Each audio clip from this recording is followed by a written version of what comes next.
Fast, focused, and fearless, here's everything you need to know this rush hour of January 20 Monday. I'm Danny Laurel.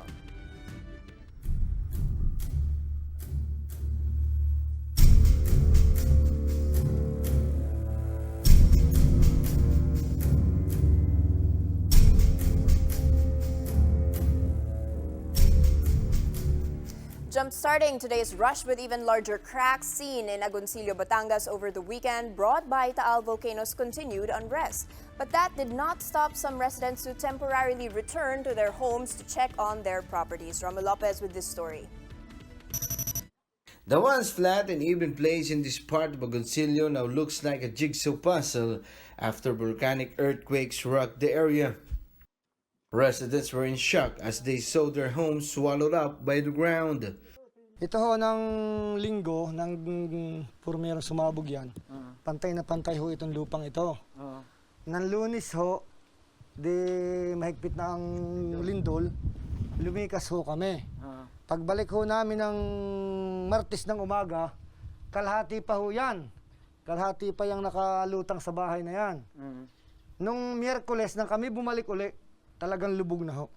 Gilbert says the huge fissures run from the lake itself, going to the next town, and no less than 30 houses were damaged in that area alone. Ito ang mayroong lugar na umangat, mayroong lugar na bumaba. Tagos ho yan. Mula ho dyan hanggang barangay Puko yan, Tagos hanggang doon. May ilang kilometro, gano'ng kahaba sa tingin mo? Naku mula Lemery hanggang Puok, napakahaba, ay baka maraming kilometro yan. Siguro hindi 6 na kilometro yan. And because of this, residents on Saturday once again rushed to salvage their livestock. From cattle raisers to fisher folks, all of them race against time to either rescue or feed their livelihood. But aside from this, they are now facing a bigger problem. Opportunists who are trying to take advantage of the situation and undervaluing their livestock. Ay katamata ng 50.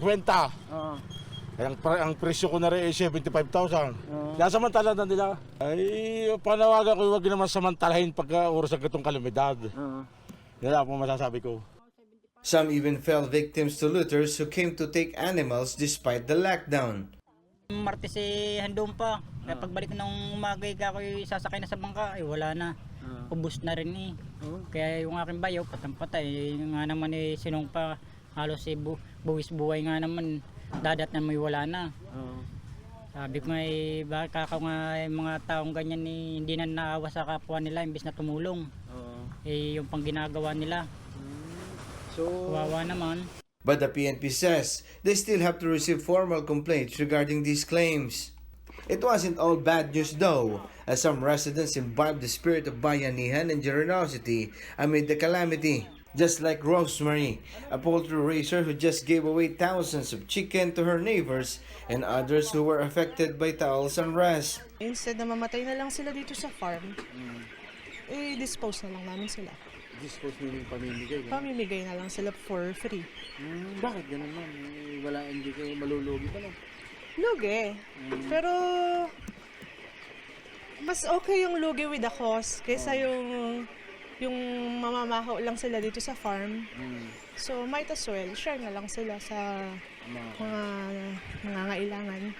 The town within the 14-kilometer danger zone are still on lockdown as the Taal volcano still poses imminent danger to the residents. For News 5, Romel Lopez, we are One News. Meanwhile, a strong tremor shook residents of Mabini, Batangas last night. Few folks recorded a magnitude 4.6 earthquake in the town just a few seconds before 9 in the evening.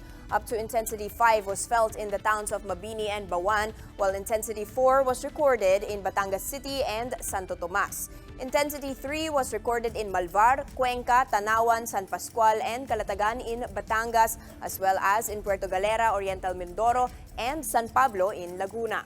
Intensity 2 also reached Alfonso, Cavite, and San Teodoro, Oriental Mindoro. Barely an hour after that, a magnitude 4.0 earthquake hit almost the very same spot in Mabini, Batangas. At around 2 minutes past 10 p.m. last night, intensity 3 was felt across Mabini, Bawan, and Batangas City. Residents of Puerto Galera, Oriental Mindoro felt the tremors at intensity 2, while intensity 1 was felt in San Pascual, Batangas and Tagaytay City.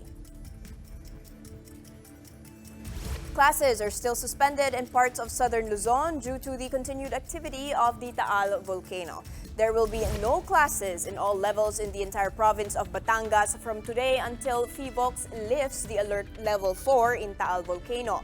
Alfonso and Silang in Cavite suspended classes in all levels today, while only preschool to high school students have no classes in Amadeo, Cavite. Let's check out today's weather with Pag-asa weather forecaster Alzar Aurelio. Alzar, good morning. What is affecting our weather today? Hello, good morning to all of you. Two weather systems are affecting the country. Tail cold front affecting Visayas, while northeast monsoon affecting Luzon. Because of this weather system, we expect cloudy sky with scattered rain showers and thunderstorm over Visayas. While Cagayan Valley, Cordillera, Calabarzon, Bicol Region, Aurora, Mindoro provinces, Marinduque, and Romblon will have a cloudy sky with isolated light rains.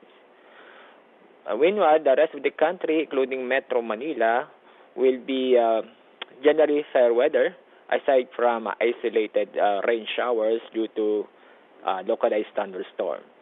The forecast temperature over Metro Manila is from 22 up to 30 degrees Celsius. From Pag-asa, I am Alzar Aurelio. Thank you for that update, Pag-asa weather forecaster Alzar Aurelio. President Rodrigo Duterte addressed Cebuanos in a speech last night, bearing plans to deliver better infrastructure in the Queen City of the South. Jem Avancenia with this report. For the first time since he assumed office, President Rodrigo Duterte attended the Sinulog Festival in Cebu on Sunday. In his speech last night, the chief executive said he loved Cebuanos, which is why he made time to partake in one of the country's biggest cultural festivals. With that, Duterte promised Cebuanos that he will improve transportation in the city. He said Cebu is greatly developing, but its small roads and hellish traffic stand in the way of greater growth. The president gave advice to the local government after finding out that officials have been butting heads on some key transportation issues.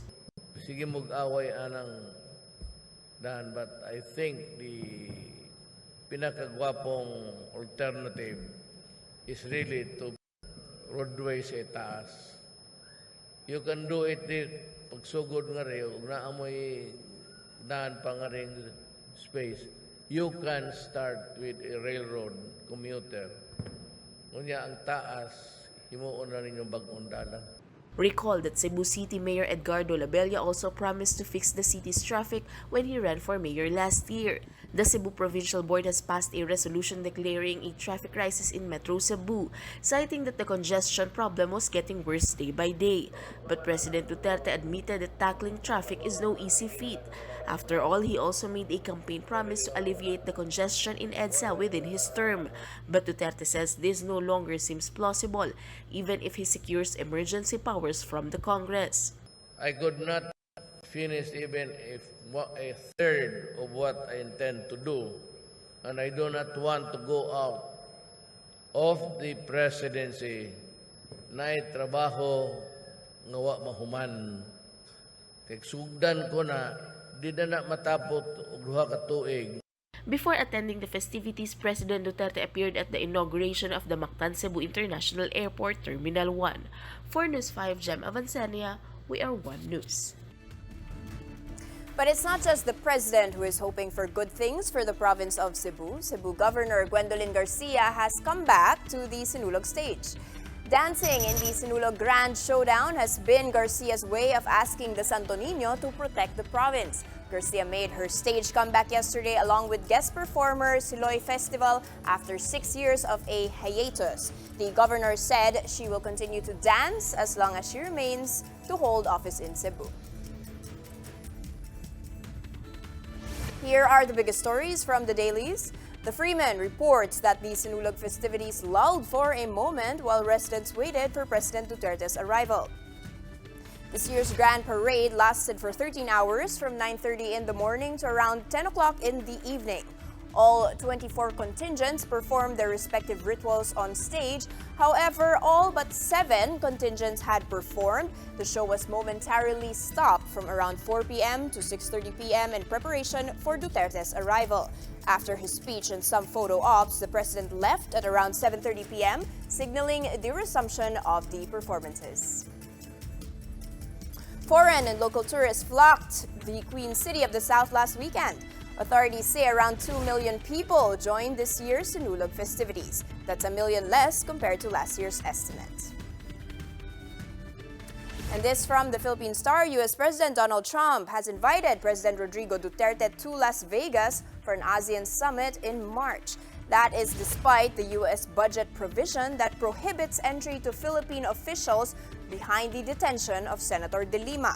But the palace says there's still no official information if Duterte will attend the event. Recall that the chief executive has repeatedly insisted that he won't visit the U.S. because of the critical stance of some U.S. officials to the government's drug war. In other news, if you are looking to see cherry blossoms in full bloom, Sakura Park exists here in the country just a few hours away from the summer capital of the Philippines. Shaila Francisco tells us more. With its cool weather, stunning views, and colorful flowers, a farm in Atok, Benguet is starting to draw more tourists. This is Benguet Kochi Sisterhood Park, more known as Sakura Park, situated almost 2 hours from Baguio. Due to its cold temperature, more than 30 sakura trees were planted here in 2016, which was donated by Japan as a symbol of their friendship with the province of Benguet. It is expected to fully bloom in 2026.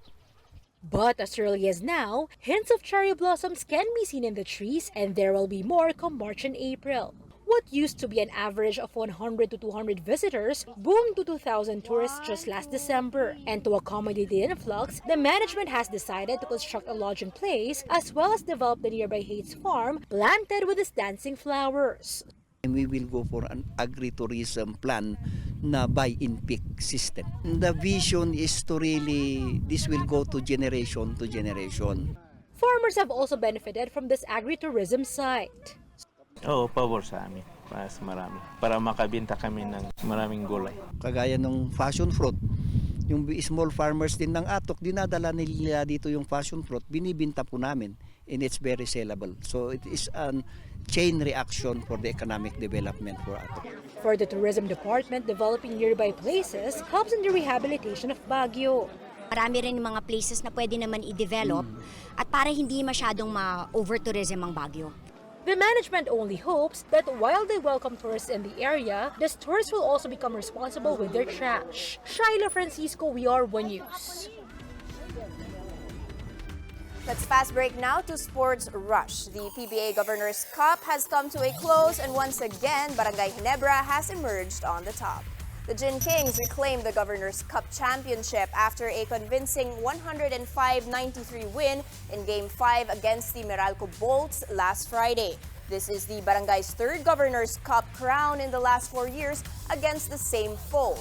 Heroes were aplenty for the crowd favorites who asserted mastery over the Bolts, giving up only 1 game in their best-of-7 series.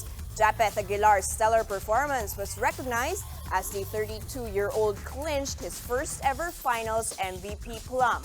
The team's 12th title also spelled the 22nd championship for Coach Tim Cone, reinforcing his status as the league winningest coach.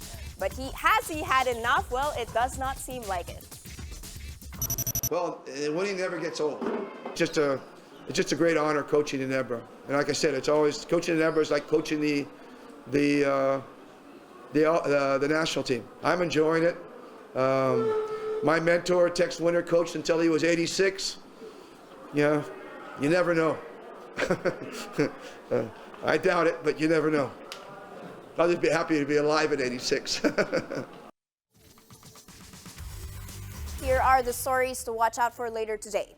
Volks is set to give updates on the Taal volcano's unrest at 8 a.m., while the interagency briefing is scheduled at 10:30 a.m. The PNP is celebrating its 29th founding anniversary today with newly appointed Chief Archie Gamboa set to lead these ceremonies. And the Barangay Ginebra Gin Kings will be having a victory party this afternoon to celebrate their Governor's Cup championship. And that's how the day is shaping up to be. Join us again next time for another round of Rush. For Riza Diaz, I'm Danny Laurel. We are One News.